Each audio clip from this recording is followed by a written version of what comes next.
Okay, bom dia. A gente começou um ciclo do Sfirat HaOmer e hoje eu queria pular diretamente para a terceira Sefirá, a Sefirá de Tiferet. Então, a gente vai falar hoje, bom dia a todos, Melina, Mordecai, Maurinho. Quem não viu ainda, o Jorge também se materializou aqui na sinagoga, das boas-vindas. Yaakov, espera aí. Como que é? Ok? Aqueles que ainda estão no Zoom, não se materializaram ainda, estão bem-vindos para voltar para a sinagoga. Se o Jorge já voltou, quer dizer que já terminou a pandemia. Ok, vamos falar hoje sobre a terceira Sefirá, que é a Sefirá de Tiferet. A primeira aula que fizemos, a gente falou um pouco sobre Chesed, da bondade. A gente pulou Givurá, que é a severidade. Talvez por hora a gente pula a severidade. Vamos direto para bondade e para misericórdia. Essa semana vamos para misericórdia. Então, se Deus quiser, a gente volta em algum momento. Essa semana a gente fala sobre misericórdia. Só para a gente recapitular, depois que o povo saiu do Egito, demorou, a partir do dia seguinte, demorou 49 dias, ou seja, um total de 50, o 51º dia foi o dia que eles receberam a Torá, e nesses 49 dias são dias de contagem. Contagem, principalmente, a gente falou que era em relação ao Corban, o sacrifício que ia ser feito, mas, de maneira mais profunda, contar significa também se lapidar. E para isso nós temos uma combinação de 7 sefirot, 7 atributos emocionais na alma nossa, que eles se combinam entre si, totalizando 7 vezes 7, 49, e ao longo desses dias a gente vai tentando lapidar cada uma dessas características. Minimamente, a gente deve contar o Homer e falar essas palavras, mas se a gente puder entender o que são essas palavras, qual é o exercício diário, que agora já foi impresso o livro em português, que é a contagem espiritual do Homer, vale a pena cada um ter, mas mesmo assim, com o livro, a gente precisa elaborar um pouco mais para entender o que significa cada uma dessas. Então, essa semana é a semana do atributo de Tiferet. Tiferet, em hebraico, a tradução é Pe'er. O que é Pe'er? Mefoar. Beleza. Luxuoso. O que significa beleza? Então, a verdadeira beleza, quando a gente for falar de, por exemplo, uma obra de arte, quando você tem uma única cor, você não tem uma beleza. Quando você tem combinação entre várias cores, então isso traz a beleza. O Tiferet, na verdade, ele é a combinação entre os dois primeiros atributos, a bondade e a severidade. Então, quando eu tenho um pai e ele é bondoso, então ele compra um monte de coisas para o filho. Se ele é rigoroso, vai falar, não, vou ver se você merece, quando você merece, vou ver se eu posso. Então, essa é a severidade ou a disciplina. O que é, então, a tiferet, a beleza? A beleza é quando ele fala, olha, eu não sei se você merece, mas eu vou te dar mesmo assim. Então, a atitude dele é uma atitude de bondade, porque ele deu, mas ele mencionou, ele falou, olha, talvez da próxima você tem que se comportar um pouco melhor, você precisa merecer um pouco mais. Então, a misericórdia acontece, a gente menciona ela diversas vezes na nossa reza. O que a gente pede para Deus? Bondade, muitas vezes, mas muitas vezes a gente fala, tenha misericórdia de nós. O que significa misericórdia? Você está dizendo, em outras palavras, eu sei que eu não mereço, mas você, Hashem, que é o misericordioso, infinitamente misericordioso, você vai reconhecendo as nossas falhas, e apesar de tudo, você vai ser misericordioso conosco. Ele é o verdadeiro misericordioso. Ele tem o máximo ápice da misericórdia. Agora, a pergunta é a seguinte, quando eu tenho duas pessoas discutindo, brigando, quando eles chegam num tribunal judaico, você dá para eles a opção deles fazerem um acordo. E está escrito que não existe julgamento melhor ou mais honesto do que um acordo. Eles podem optar por um julgamento. Um vai ganhar, muito provável, o outro vai perder. Um vai sair 100% feliz e o outro vai sair 100% triste. Mas o ideal é você propor e tentar guiar eles para que eles cheguem a um acordo. Num acordo, o que acontece? Pergunto a vocês. Traz paz. Eu diria que num acordo os dois saem tristes. A princípio, quando a gente fala de Tiferet, Tiferet é a beleza, é a combinação dos dois. Mas espera aí, se o cinza não é preto e branco, cinza é cinza. Nem o preto está feliz, nem o branco está feliz. Apesar que no pixelado, como você faz o cinza? Na verdade, é um quadro branco, você faz vários pontinhos pretos, um pouco afastado do outro, vai ficar o cinza. Mas na ideia, se a gente um fala, você me deve 100, outro fala, eu devo 0. Tá bom, então paga 50. Você me devia 100. Eu abri mão dos 50. E o outro fala, não, eu devia nada. Agora eu tive que pagar 50. Que acordo que é esse? Isso é equilíbrio?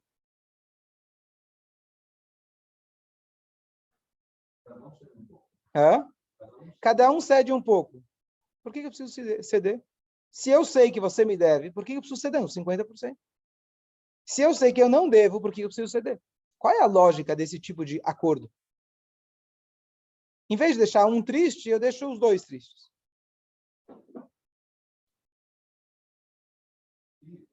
Isso é equilíbrio? Em vez de deixar um triste, eu deixo os dois tristes. Como a gente faz? Entenderam a pergunta? Praticamente falando, eu entendo. Olha, eu sou o juiz, eu não sou Deus. Eu não tenho como averiguar 1000%. Então, o que eu faço? Olha, você abre mão metade, resolvemos o assunto. Mas será que isso é verdade? O atributo de Tiferet, ele se conecta à verdade. Vamos voltar na história.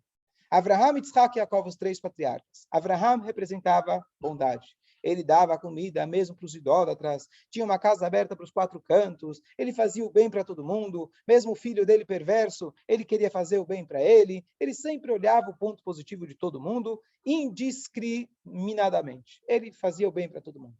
Yitzhak era uma pessoa não expansiva, pelo contrário, uma pessoa muito mais tímida, muito mais introspectiva, nunca saiu de Israel, ele cavava poços, significa que ele buscava os seus próprios recursos naturais que você já tem, não era uma pessoa que ia para fora buscar e trazer novos recursos, era uma pessoa mais contraída. Aí chega Yaakov, e a gente diz que Yaakov, ele é Midat Emet de Yaakov. O atributo de verdade, ele se refere a Yaakov. Avraham tinha uma falha. Ele era bondoso demais. Por isso, quem sou eu para falar? Os sábios que dizem. A gente diz Magen Avraham, proteja Avraham. Porque Avraham era bondoso demais e com essa bondade cega, ele acabou tendo um filho chamado Ismael. Yitzhak era rigoroso demais. Ele acabou tendo um filho chamado Esav. Yaakov tinha um equilíbrio. Ele não tinha 2 filhos, ele tinha 12 filhos, mais uma filha, e mais ainda, cada um nasceu com uma gêmea, conforme a opinião de vários sábios. Então, ele tinha, Baruch Hashem, uma casa cheia de filhos, e todos eles seguiram no caminho da Torá. E apesar das histórias que a Torá faz questão de contar para a gente, a Torá enfatiza que todos eram tzadikim, todos eram justos. Como ele conseguiu fazer com que todos os seus filhos, em número muito maiores, e não é que ele cresceu ou deu educação em Israel, num lugar mais sagrado, mais conduzivo, ele deu educação para eles na casa do Lavan, num lugar que era chamado a ira de Deus, e lá ele conseguiu educar os 12 filhos. E a resposta é porque ele tinha um equilíbrio. E esse equilíbrio, ele se chama Emet, verdade, misericórdia. Então, como você explica a verdade se você diz que ele é um pouco daqui, um pouco dali? Então, Tiferet, a gente costuma dizer, ele é um pouco de bondade e um pouco de severidade. Se você tem um pouco de cada coisa, você não é nada. Para quem você torce? Eu torço às vezes para esse, às vezes para o outro, às vezes você não torce para ninguém. Eu torço para quem ganha. Então, você não tem identidade. Você dizer que misericórdia é um pouco de bondade e um pouco de severidade, é um pouco de gurnish. É um pouco de nada. Qual que é o atributo de misericórdia? Qual é o atributo da verdade? Qual é o atributo do acordo? Então, praticamente falando, quando eu precisar fazer uma decisão jurídica, então eu vou falar tudo bem, 50-50. Mas quando eu digo no acordo, por exemplo, moral, Duas pessoas têm duas visões diferentes. Marido e mulher, dois sócios, dois amigos, eles têm visões diferentes. E cada um, vamos pegar Hillel e Shammai. O protótipo de duas opiniões sempre contrárias no Talmud. Hillel sempre falava que pode, Shammai falava não pode. Essa era a tendência de cada um deles. A Kabbalah explica porque o Hillel ele veio da bondade e o Shammai veio da severidade. Severidade não é maldade. A severidade enxerga o potencial que você tem. Eu não vou te dar de graça. Eu posso dizer não, porque você vai conseguir aguentar ou não. Você vai entender que esse não é pelo teu bem. Não é uma visão maldosa. Isso não é severidade. Então, o que acontece? Qual, então, é o equilíbrio entre os dois? O equilíbrio é aquilo que o Talmud diz para a gente, que Eilu va'eilu divrei Elokim Chai. Ambas opiniões são as palavras do Deus vivo.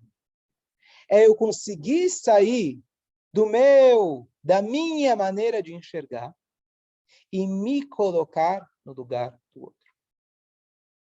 Eu vi uma explicação, um comentário muito bonito, que isso vai sobre o Tiferet do Tiferet. Hoje a gente vai agora elaborar a bondade do Tiferet, a severidade do Tiferet. O que é o ápice do Tiferet? Então, muitas vezes a gente fala, você tem que saber se colocar no lugar do outro. Você tem que saber se colocar, em inglês fala no shoes, né? Colocar no sapato de outra pessoa. Errado. Eu me colocar nos seus sapatos, eu partir de um princípio errado. Por exemplo, eu ando na rua com uma pessoa que tem medo de trovão. Não. Vamos dizer, estou supondo. Hashem sabe tudo, Baruch Hashem você não tem. Mas imagina que eu estou do lado dessa pessoa, cai um raio, vem o trovão e a pessoa começa a entrar em pânico. Crise de pânico. O que eu falo para ela? Para, não vai acontecer nada. Deus já prometeu que não vai ter outro dilúvio. O que você está preocupado? Sabe qual é a chance? Começo a provar para ele, pela física e pela psicologia. E eu falo para ele, para, chega, não precisa se preocupar.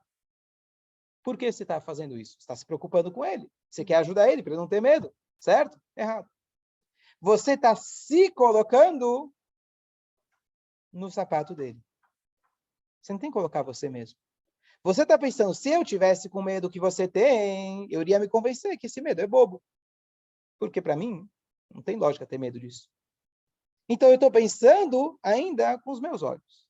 Eu estou tentando resolver o problema dele, julgar o problema dele, baseado na minha visão. Por isso que muitas vezes a gente não consegue ajudar as pessoas. Porque a gente fica dando opinião, a gente julga, a gente quer resolver, e a gente não consegue, de fato, sair da nossa zona de conforto e tentar sentir o que ele está sentindo. Da maneira que ele está sentindo. Tem uma história muito bonita. Segundo o Rebbe de Chabad, o Mittel Rebbe, uma vez ele viajou para uma cidade, logo que ele chegou, fizeram filas para poder receber uma bênção do Rebbe, um conselho. Que o Rebbe foi recebendo as pessoas, até que uma hora ele trancou a porta e falou, ninguém entra mais. E o Rebbe começou a ficar muito sério, ninguém sabia o que estava acontecendo, mas entenderam que alguma coisa estava atrapalhando bastante. Ele parou por um dia e tanto, ele parou de receber as pessoas. Enquanto isso, os alunos ficaram preocupados, começaram a rezar, e depois ele voltou a receber as pessoas. Um dos secretários teve coragem, perguntou ao Rebbe, o que aconteceu? Ele falou, olha, cada vez que alguém vem conversar comigo, eu preciso sair de onde eu estou e me colocar no lugar dela. Hoje veio alguém e me contou uma atitude que ele teve tão distante da minha realidade, tão longe, eu não conseguia achar nenhum elo entre eu e ela. Eu entendi que eu precisava fazer algum tipo de tchuvá, introspecção, pensar no que eu fiz, tentar achar algum tipo de paralelo, nem que seja distante, na minha vida, com aquela atitude daquela pessoa. Enquanto não pude fazer isso, eu não podia mais receber ninguém. Eu não estava pronto mais para receber as pessoas. E depois de um dia e tanto de introspecção, eu consegui encontrar um elo em comum. Eu pude ajudar a mim mesmo, e aí eu pude ajudar aquela pessoa. Então, isso é muito importante, essa característica, em todos, o que a gente está falando agora, esses 7 níveis, esses 7 atributos que a gente tem emocionais, o que a gente está querendo dizer é para a gente melhorar os nossos relacionamentos conosco, com o próximo e com a Hashem. Se eu não tenho esse atributo de sair da minha zona de conforto, eu não consigo de verdade me relacionar com as pessoas. Porque ambas, os atributos, bondade e severidade, de uma maneira ou de outra, eles são egoístas. Porque se eu sou bom indiscriminavelmente, eu estou pensando em mim mesmo. Eu quero praticar a bondade. Eu preciso praticar a bondade. Sem julgar Abraham, estamos falando de Abraham Avinu, mas só como os sábios apontam. Ele tinha necessidade que mesmo no dia que ele estava no Brit Milá, 3 dias depois do Brit Milá, ele precisava fazer o bem para alguém. Como a vaca que está cheia de leite e precisa dar aquele leite. É uma necessidade sua. Ninguém perguntou se eu preciso. Ninguém perguntou se tem alguém precisando. Eu estou precisando. Então, você praticar a bondade, muitas vezes, é um ato egoísta. É melhor você ser egoísta, praticante de bondade, que ser egoísta e fazer o mal para as pessoas. Mas, se a gente for olhar, examinar de maneira mais sutil, a bondade, muitas vezes, ela vem de eu querer expressar a minha maneira de ser. Eu quero dar o presente. Quem diz que a pessoa quer o presente? Quem diz que a pessoa precisa do presente? A severidade, também. O que eu estou fazendo? Estou contendo. Estou guardando comigo as minhas energias. Pode ser que seja pelo bem da pessoa, mas a natureza da severidade é eu me reservar. Eu não vou dar, eu não vou ensinar, eu não vou sair da minha zona de conforto. Pode até ser que seja pelo bem da pessoa. A bondade também pode ser também pelo bem da pessoa, mas ele parte do princípio do eu. A misericórdia é, por exemplo, quando a gente está no tribunal, é cada um conseguir enxergar o lado do outro. Não é simplesmente você fala para a pessoa, olha, paga 50 e resolve. Vamos fazer um acordo. Você paga 50 e está resolvido. Eu não quero pagar nada. Então vamos dizer que é um exemplo clássico aqui no Brasil, um ex-funcionário seu que te botou na justiça. Então, claro, você vai falar, eu não fiz nada de errado, eu sempre cumpri a lei, eu sempre fiz tudo direitinho, etc. Então, eu não tenho que pagar nada. E a pessoa fala, não. Eu precisei trabalhar aqui, ali, a mais, tarará, me esforcei, mais do que precisava. E você vai dizer, bom, eu não devo nada. E a pessoa se sente, vamos dizer que ele está de boa fé, ele se sente que ele foi abusado. Então, qual que é o teu papel?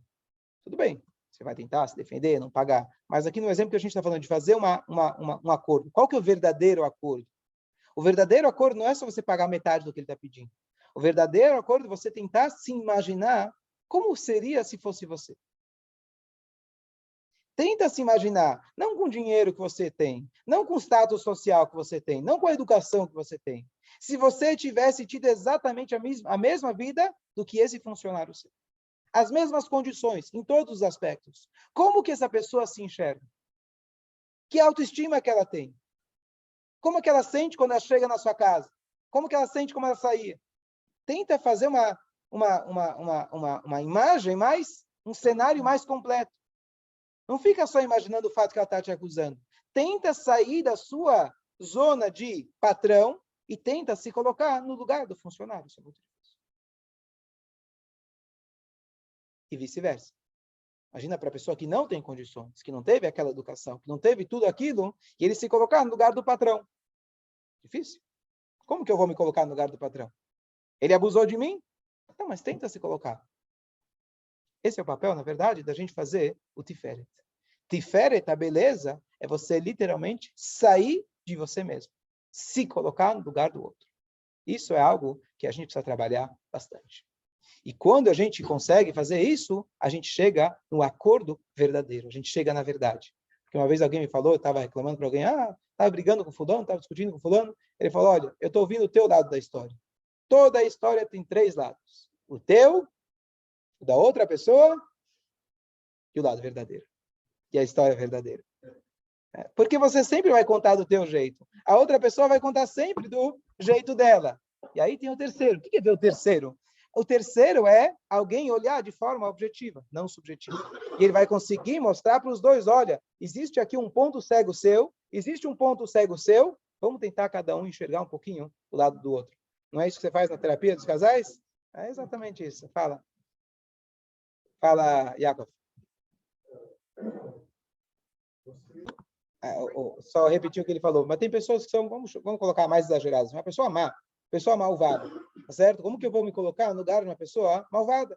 A pessoa gosta sempre de brigar. Como que eu vou me colocar no lugar dela? Então aqui vem, na verdade, os detalhes dessa sefirá. Porque todas elas têm os seus pontos cegos. A bondade pode ser indiscriminada. A severidade pode ser indiscriminada. A misericórdia, normalmente, só ouve por aí no Brasil, a gente fala misericórdia, misericórdia, né? Misericórdia é como se fosse, eu fiz tudo de errado, eu sou o pior criminoso da história, mas, por favor, misericórdia. Como funciona isso? É assim? Então, aqui entra, na verdade, eu posso exercer a bondade dentro da misericórdia. Eu vou tentar ser o mais misericordioso possível, trabalhar isso com a minha bondade. O que significa com a bondade? Logo eu vou chegar na tua pergunta. O que significa com a bondade? Às vezes, eu tenho misericórdia de alguém porque eu me sinto mal pela pessoa. Ah, coitado. Mas se é meu filho, eu não olho para ele como um coitado. Você gostaria que eu olhasse para você como um coitado? Nebar, se fala em Yiddish. Nebar como um coitado? Eu não quero ser o sacrifício da sua misericórdia. Eu sou o salvador da pátria e fui lá, paguei a conta do cara, resolvi os problemas dele. Eu me sinto o salvador da pátria. Sabe como que ele se sente? Coitado.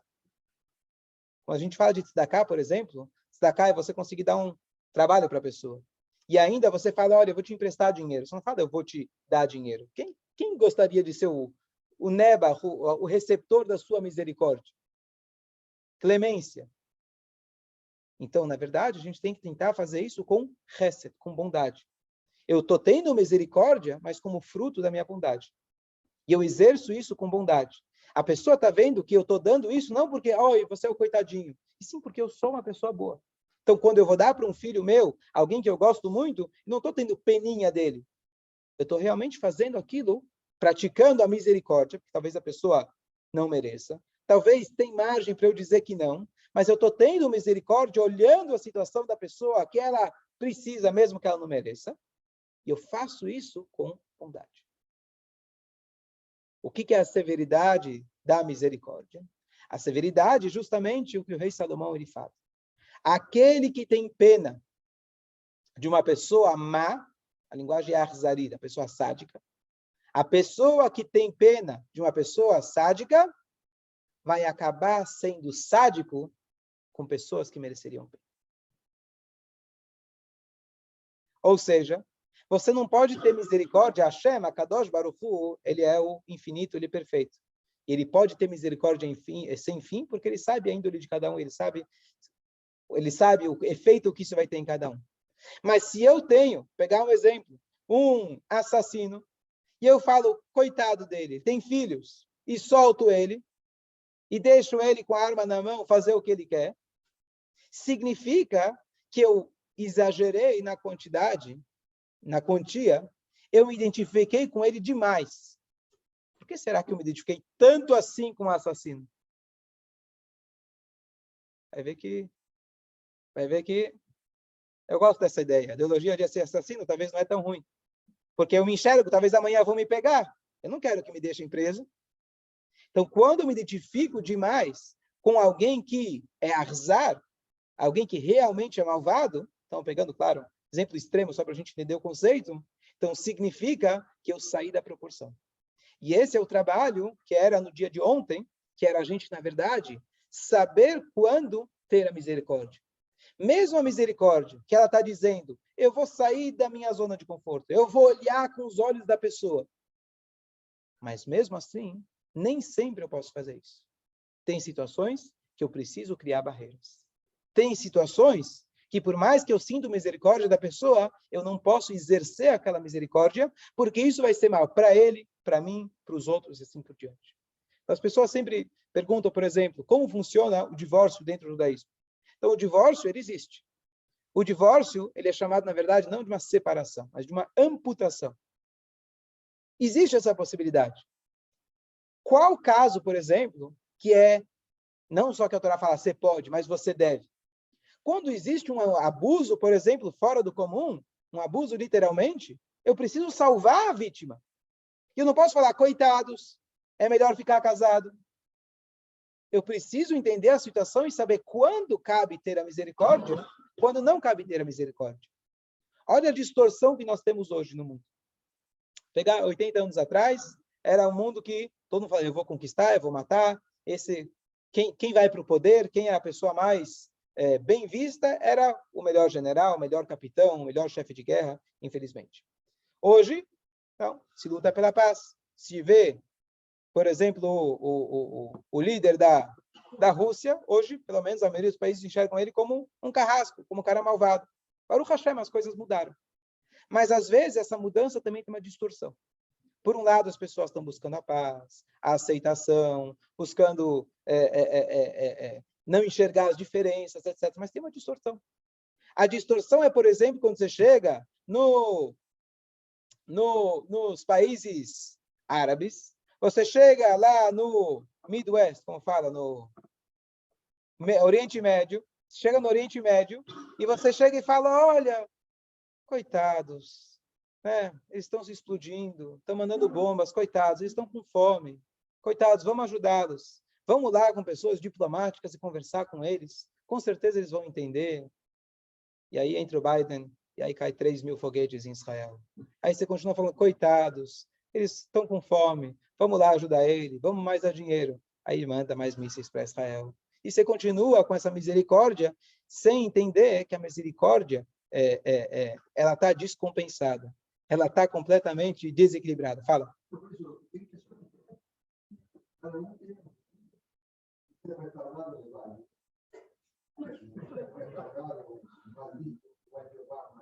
Sim. E? Não, exatamente. O que a gente está querendo, o que a gente está querendo no Sfirat HaOmer, com certeza tem pessoas como Hillel, tem pessoas como Shammai, tem pessoas que se identificam mais com o Hesed, tem pessoas que têm que se identificar mais com o Gurá. Então, número 1, tem semanas que você vai precisar trabalhar mais duro. A semana que é daquela Sefirá, aquele atributo que não é o que você gosta mais, vai precisar trabalhar mais. Mas mesmo o Hillel, por exemplo, o bondoso, mesmo o Avraham Avinu, também tem que se trabalhar. Opa, será que eu vou ser bondoso indiscriminavelmente? Será que eu vou ser misericordioso mesmo com o perverso? Então, por isso, mesmo quando a pessoa ele se identifica, ele tem facilidade com uma das sefirot, com um dos atributos, ele tem bastante a se trabalhar. Porque cada um dos atributos, na verdade, ele se combina com os outros. E ele precisa todo dia se verificar. Olha que coisa interessante. O animal kasher, animal grande kasher, de grande porte, é aquele que é ruminante e tem pata fendida. O que é pata fendida? Qual que é o significado? Pata fendida significa que ele se divide em dois. Ele tem o equilíbrio entre os dois extremos. Mas o equilíbrio é muito difícil da gente encontrar. Por isso, o carneiro, boi, a vaca, como a gente encontra o equilíbrio, não basta eu fazer uma autoanálise uma vez. Eu preciso ruminar aquela ideia várias vezes. Todo dia eu tenho que estar olhando novamente, será que não estou pendendo mais para um lado? Se a minha natureza é chesed, eu sempre vou acabar tendendo para dar mais do que a pessoa merece, precisa ou vai ser saudável para ela. Se a minha natureza é gevurá, severidade, eu sempre vou estar olhando, não, eu só preciso de um pouco de disciplina. Então, todo dia eu preciso estar me trabalhando, ruminando aquela ideia, ruminando. Só assim que eu vou ser kasher.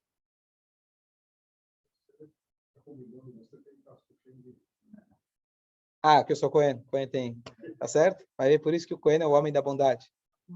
Então, vamos agora resumir, então, essas três primeiras características do Tiferet. Tiferet é a beleza, é a combinação de duas cores. É a harmonia que existe quando eu pinto o azul e o amarelo, o preto e o branco, e eu enxergo que existe aqui uma harmonia entre as cores. E não é uma ou a outra, ou metade de uma, metade da outra. É você realmente conseguir sair da sua zona de conforto, enxergar a beleza do outro, enxergar, se colocar no lugar do outro. Só que isso pode vir de chesed, bondade, fazer isso com uma misericórdia bondosa. A gente tem que colocar uma pitada de severidade, não ser indiscriminavelmente misericordioso com aqueles que eu não posso aplicar a eles a misericórdia, e Tiferet é o equilíbrio do equilíbrio, a beleza da beleza, que é realmente conseguir se colocar no lugar do outro. Não é apenas fazer chesed. Se eu fizer chesed, se eu tiver misericórdia por bondade, ainda é um tipo de misericórdia um pouco egoísta. Eu sou bondoso e por isso eu vou ter misericórdia de você. Então ainda estou pensando dentro da minha forma de pensar. Misericórdia, da misericórdia significa eu realmente conseguir me trabalhar para enxergar, para me colocar no lugar da outra pessoa. Esse era o papel de Aaron Cohen. Aaron Cohen, ele tinha duas pessoas brigando, ele conseguia trazer a paz entre eles. Esse era o papel de Yaakov Avinu. Ele conseguiu encontrar o equilíbrio que, aliás, Yaakov Avinu, olha que interessante. Tem um passuco que diz, Le Yaakov asher pada et Avraham. Yaakov, ele resgatou Avraham. Então tem toda uma questão pelo mérito de Yaakov, Avraham, etc. Mas o que significa Yaakov resgata Avraham? A misericórdia resgata a bondade. E aqui, na verdade, é uma dica na vida muito interessante. O que significa isso? Você tem um aluno na classe, e ele é bagunceiro, ele te inferniza a vida. Você não consegue dar aula, você não consegue dormir à noite, ele está te infernizando. Um belo dia, alguém te conta e fala, você sabe o que esse menino passou? Você sabe como que é a família dele? E começa a te contar todos os traumas, todos os problemas que aquela criança teve. O primeiro sentimento que você vai ter é piedade. Coitado. Eu estava sendo duro com ele, mas coitado, olha o que ele passou. Depois que eu tiver essa misericórdia, eu vou abrir espaço para ser bondoso com ele também. A misericórdia, ela permite que a bondade venha.